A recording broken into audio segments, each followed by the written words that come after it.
چند سال هستید؟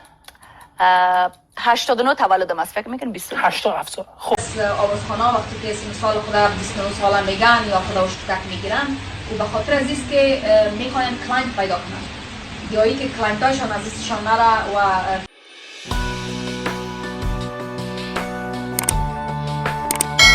از چند روز بعد این سو ماجرای جنگ بین آریانا سعید و غزل عنایت سرخط خبرهای رسانه‌های مجازی شده است که هر دو هنرمند حمایت کنندگان و طرفداران خود را ترغیب نموده در مقابل همدیگر از سوی غزال عنایت ویدیوی از آریانا سعید را در صفحه اینستاگرام خود نشر کرده است و گفته است آریانا سعید من را توهین کرده است و من را اشتکک گفته است و غزال عنایت زیرنویس این ویدیو چنین متن نوشته است: بانوی پاکدامن آریانا سعید از تجربات خود قصه می کند.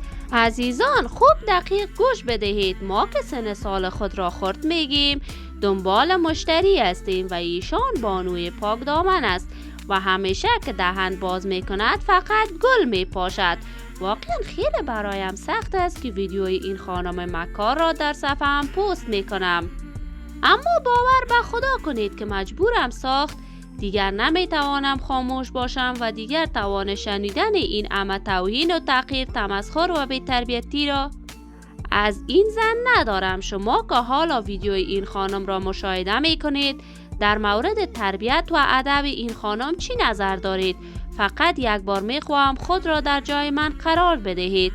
مثل این ویدیو صدهای ویدیوی دیگر از توهین و تحقیر آریانا سعید و شوهرش با آدرس خود دارم که برای 1 سال متواتر می توانم پست کنم.